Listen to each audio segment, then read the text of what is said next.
As a journalist covering the publishing industry around the world, I see that this year was the year in which IPA most appeared in the international press. So precisely because of all these actions that you presented in recent months. So I want to know how busy this year has been for you. So it's been a busy year as IPA president. I started as vice president doing some work, obviously 2 years ago, and I've been really getting used to all of these new initiatives and new changes happening within the publishing industry. This is unlike any time in the publishing industry. The past 18 months have been really a challenge for many of our members on the ground. The global pandemic has really disrupted our industry. And it was important for me as IPA president to be there and support our members that are going through these challenges. And so part of the work that we do is being able to travel and meet our members on the ground, but also offer support and guidance, whether it's virtually or in physical events. Of course, I don't do this alone. I have the great support of the Vice President, Karini Pansa, who's really always there and committed to give her feedback and guidance whenever possible. We also have a great team at IPA who are working around the clock to make sure that we're able to support our members. And I have my amazing team who's always there to support me whenever I need it. Yeah. And still about IPA, in 125 years of history, it was conducted by a woman only once, right? Yes. Before you and Karini take in charge. And my question is most like with the first one, I want to know how it is for you two working together and put all these ideas into practice, because you presented a lot of new projects in these recent months. Yeah, it's wonderful working with Karini. I think the great thing about having female leadership is that we're able to respond to a lot of our members' needs very quickly. And that's something that, first of all, as mothers, we're able to do that in our roles day to day outside of publishing. But also there's a quality that we bring to IPA that was missing in the past. And that's really that nurturing quality, that, being close to our members, listening a lot more, and being responsive to their needs. And that's something that, I'm really proud of our leadership, because I think for the first time in IPA, that's what's needed right now at this time in history. Yeah, you said about the personal, and if you let me take this matter more personal, how do you reconcile all your responsibilities inside and outside your home? Because it's difficult for a lot of women to find this middle ground. Yeah, it's definitely a challenge, and that's something that I face day to day with my own responsibilities. Apart from being the president of IPA, I'm also a mother of 4 children. So I have a lot of commitments in my home, but I always give 100% in whatever I do. So I try my best to really ask for help when I need it. So I have a very supportive family who's really, really sticking by me through this difficult years, so that I'm able to give for my job and be able to really deliver on my presidency as IPA president. So I'm grateful for that support. I also have a good team that helps me and supports me throughout my presidency. And of course, we have the IPA team in Geneva that's doing a lot of work as well. Thank you. So the next one, as you know, we are starting here in PublishNews this new project to celebrate and value the work of women in publishing industry. And you, around the world, you are the first one to participate in this new project. And this project has a lot to do with the publisher. So I want you to tell me how the idea of this project came about. And also, how is this exchange of experience between the women that participate in the group? Well, first of all, I just want to say I love the name Protagonista, and I think you can tell a lot about the name of something. And like Publish Her, immediately when you hear Publish Her, you know what it's about. So I believe Protagonista is the same, and I'm sure it's going to be a big success. And I'm really honored to be part of this, interview. In terms of Publish Her, really it started when I was kind of working my way through IPA. And I was being invited to a lot of events, international events and book fairs. And it felt very, very lonely because there were very few women around at these events. Sometimes I was the only woman in the room, and I was surrounded by men. And I used to always ask myself, what's the reason for that? You know, why are there not that many women in leadership positions of the publishing industry? Especially that women work in publishing, you know, everywhere. And you see them as editors and illustrators and, you know, designers and the PR and, you know, many parts of the publishing industry. But in the leadership position, it's usually men who are making the decisions. And that's something that puzzled me a lot. And I thought, you know, once I become president, I have to do something about this to be able to really open the way for other women to have the chance to lead organizations. Publisher started a couple of years ago when I was a vice president of IPA. And it really started as a networking opportunity to give women a chance to meet each other, to discuss and share experiences, and also support each other when needed. And then, of course, with the pandemic, we would try to find ways to make it effective, even if we weren't able to see each other face to face. So we launched the Mentorship Scheme, where we matched up, you know, influential women in publishing with up-and-coming young stars who really needed advice and guidance. And so that was also something that was really successful. And we've received a lot of great comments about the mentorship program. And this year we wanted to do something a little bit different. So we started a reverse mentorship scheme, which is something that I think some companies are starting to think about. It's about how we can get young people to really share their ideas with you know, older people in the publishing industry. Because I think right now that's what we need. We need some innovation, some fresh new ideas. And Publisher was always kind of trying to find the newest topics to share with their audience. So this was something that we did. So basically, how the group works, you have a lot of meetings to discuss all these new ideas, how it works? So for us, Publisher, everybody is welcome, even men. You know, it's just sort of like an informal network of professionals where you can sit and talk about publishing, but with, you know, a gender lens. And that's something that we wanted to really bring to the table. And we have, of course, our social media, which is really interesting to follow. So we're on Facebook and LinkedIn and on Twitter, and we share news about women in publishing. We also have interviews with up-and-coming young publishing female publishers as well, and sharing their examples and what they're doing in different parts of the world. And we also have launched our toolkit, which is available on our website, which is womeninpublishing.org. And our toolkit is really free for everybody to download and use in their own companies to see how you can support women in the workplace. And did you already have some good results so far? Yes, I think you know, conversations are really important, you know, and I think sometimes we're too busy doing our jobs that we don't have time to have these deep, meaningful conversations. And something that I'm very proud of is that we're able to have very meaningful conversations through Publisher. And sometimes it's just a word that someone says that can give you that boost in confidence. Sometimes it's an opportunity. Somebody says, oh, you know, I think you'd be great to speak at this panel. Sometimes it's an introduction. So this is really the beauty of networking, and that's something that we try to offer to our members. So you said it earlier, something very interesting, and I'd like to present something in Brazil, because there's no official data on this, but the impression when we get in Brazil is that women constitute the majority of workforce occupied by publishing industry. But they are in greater number, we are in greater number, but when you look at senior positions, they are all led by men. So this is even reflected on PublishNews bestseller list.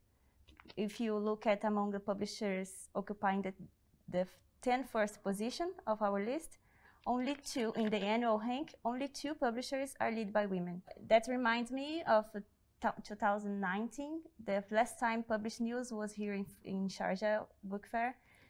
When the end of the publishers conference, you point out that were almost an equal proportion of men and women who participate in the program. Mm-hmm. And do you think that in the real world we've already reached this point of balance, or what do you need to do to improve this? Yeah, I think we still have a long way to go to reach, you know, a real balance. in the publishing industry, but I think we're getting there. And I think usually the first part of the conversation is awareness, you know, because I think a lot of people are not aware of this disparity that's happening within the publishing industry. And I think, you know, the more we talk about it and the more we share data and statistics, the more we're able to really understand the situation.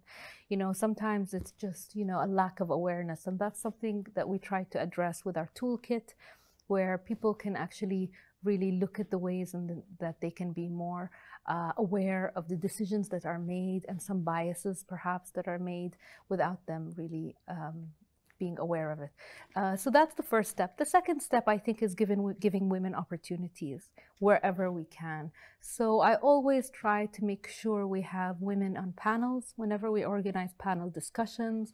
I make a conscious effort really to choose the right women to be able to represent the publishing industry and make an impact. And I think if you make conscious decisions like that, then you're able to rectify this, this challenge a little bit. And as president of IPA, do you have any data on the number of women working in publishing industry? I mean, it depends on each country, but the UK have a very good, you know, report that they publish annually on that, and in the UAE as well, we have some data. But I think in general, when you look at the women in leadership, and that's represented in IPA as well, on our executive committee, for example, we have very few women represented, and we're trying as much as possible to encourage more women to really take on this role and to really be part of the conversation, because once they're able to take part and make decisions, then, as I said before, these decisions really make an effect in the long term. Yeah. And female protagonism is, of course, one of the subjects that you really fight for. So have you personally ever been through an uncomfortable situation or witnessed something like that? More than I can share. Okay.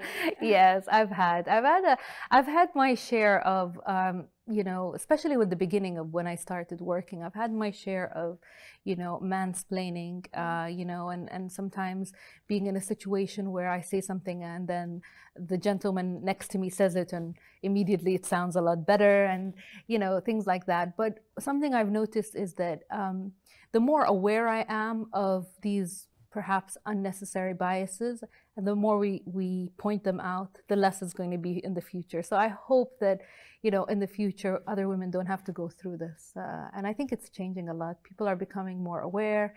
They're becoming more respectful towards women in the industry and really giving us our rightful place. Yeah, but sometimes it's difficult to find that confidence, right? Definitely. I think confidence is a big issue, especially for women in the workplace. You know, and that's something that we tackle a lot in Publish Her, is really trying as much as possible to build women's confidence in themselves, to be able to really own the room and be able to really express what they want to say without fear of judgment. And that's something that we feel a lot on a daily basis. So we're trying as much as possible to create more awareness around that, give women the opportunity to feel confident, heard, seen, and be accepted wherever they are. It's really a good job. So changing a little bit the subject, I want to say about one of the main issues in the global publishing market this year. Which was discussed a lot in some panels in Frankfurt last week. It's about the concern with sustainability, and which you said earlier today in your presentation in the Publishers Conference. So I want to ask you, and in addition of that, IPA produced the response of recovery and later the Inspire Charter. So how have you seen the market's response on these issues? Do you think they will be able to achieve all your goals? Yeah, I think this is an interesting question, because I believe the pandemic really gave us the opportunity to stop and really rethink about our industry. We don't always have the time to do that. We're always running, rushing, trying to get the next meeting, the next deal, the next book fair, and we're always sort of looking for what's coming next. We never really took the chance to stop and think about our industry and what needs to be fixed. And something that we noticed is there are a lot of cracks in our industry. It's quite fragmented. And really, this is an opportunity for us to look at the whole publishing value chain, to see what needs to be improved and to really put a plan and a roadmap to improve. And that's really what the Inspire plan is about. It really came after discussions with our members around the world and really asking them what their needs are, what their challenges are, and also where do they see the opportunities. And something I'm really proud of as well is to see 50 stakeholders sign the Inspire Charter and commit to the Inspire Plan. So we're working closely with all of the stakeholders in the publishing value chain. So booksellers, authors, illustrators, tech companies, librarians will be reaching out to all of those stakeholders and putting together a roadmap for the future. And we're working on a symposium for early next year. So, keep tuned for that. Okay. So, and I heard earlier today in the Publishers Conference about the IPA Academy. What is this project? So this is also, it came out from our consultations with our members, that many of our members around the world really suffered during the pandemic. And the reason was that they were not digitally ready. They didn't have the skills necessary to deal with the changes happening in the publishing industry. And so we wanted to provide them with the necessary skills and training so that they're able to weather this really difficult storm. And that's where the IPA Academy comes into place. We will be offering an online portal with masterclasses in multiple languages free for all of our members to be able to really learn new skills and really kind of try as much as possible to change their business models, pick up something new that they didn't know before, and really try as much as possible to keep up with all of those changes. And I want you to tell me about Sharjah's investment to become the cultural capital of the Arab world. You recently said during the Riyadh International Book Fair that the Arabic publishing sector has all the ingredients to contribute to international cultural development. And you have really taken this project seriously in recent years. So what has it been like to reaping these results? Yeah, I think in terms of like the global publishing landscape, there's a big interest in Arabic literature, especially in the past few years. And I think people are always looking for diverse narratives, something new, especially publishers from different parts of the world. And it's really an opportunity here at Sharjah Book Fair because it is the gateway to the Middle East and North Africa. And you can see that all the publishers from the MENA region love to come to Sharjah Book Fair. So publishers from Brazil, it's a great opportunity for them to meet publishers from different parts of the world here. And I believe that we do have the ingredients for an Arab Renaissance. A lot of the challenges that we face in the Arab region are similar to other challenges in other markets, and it's important for us to be aware of them, to tackle these challenges and fulfill our potential. And Sharjah has a very good relationship with Brazil, when it comes to this cultural and literary exchange. And our country also is suffering a lot with lack of investment in the cultural sector. But how do you evaluate the efforts that Brazilian publishers have made to make themselves present in these international book fairs and important events? I think it's wonderful. And I visited Sao Paulo many years ago at the book fair, and I had a really, really great exchange with the publishers there. And since then, our relationship has really developed. And now with the Emirates Publishers Association and the Brazilian publishers, we're able to really exchange a lot of knowledge and rights of books and have this cross-cultural dialogue that I believe is really, really important. I think the publishing industry in Brazil is very close to the Arab publishing industry. We share a lot of similarities. And so it's an interesting market to be working closely with. Even if we're geographically far apart, I feel like we're quite close in nature and in our industry as well. So I see this as a really fruitful relationship, and hopefully, I'll be able to see it grow and see more exchange happening between these two markets. Yeah. And did you know that this year, the most Brazilian publishers that came here to Sharjah are women? Ah, that's really wonderful to hear. I guess we have only 2 men here to do this business. Oh, that's really good to know. So, and you have already returned to traveling a lot around the world. And around the world, things are started to get back to normal. So I want you to tell me, how was the Frankfurt Book Fair for you this year that... of course, it was not 100% normal, but Yeah. I think it was great to be back at Frankfurt. You know, we really missed having these physical book fairs last year. And there was sort of like a dip in morale, you know, everybody felt a little bit down last year. And all of a sudden, going back to Frankfurt, everybody's morale is back up again. People are excited. And I feel it here at Sharjah Book Fair as well. So I'm hoping that, you know, things will pick up and we'll go back to how they were in the past. Yeah, and that was my next question. What do you expect in this edition of Sharjah Book Fair? Actually, I'm overwhelmed with the number of visitors that are coming. I believe there are over 58 countries represented here, which is, we've never had that number before. So it's quite a, major advantage to have all of these different publishers from around the world attending Sharjah Book Fair for the first time. So for me, it's really wonderful to see old friends and to meet new friends as well. And hopefully it's the beginning of book fair season and we'll see things picking up and going back. Thank you. And one of my last questions for you, I want you to tell me more about your relationship with children's books. Because you have already wrote one book, I guess, World Book Capital. Yeah. And before IPA and Publishing, you founded the Kalimat Publishing, right? Publishing. And I want to tell me how this is important of children's books for you. For me, it's very, very important. It's the reason I'm in this business. You know, I started about 14 years ago, as a children's book publisher, and I'll always be a children's book publisher at heart. I publish now adult fiction and translated fiction, but, you know, at heart, I'm always a children's publisher. That's really my main core business. And even if I'm focused on IPA at the moment, I still keep my children's publisher hat on, and I still love to attend, you know, book fairs and look at what's being published and read all the latest new books. So for me, it's really the heartbeat of why I'm doing this and really the reason of being in this industry. And was it purpose that you choose a woman to illustrate the book?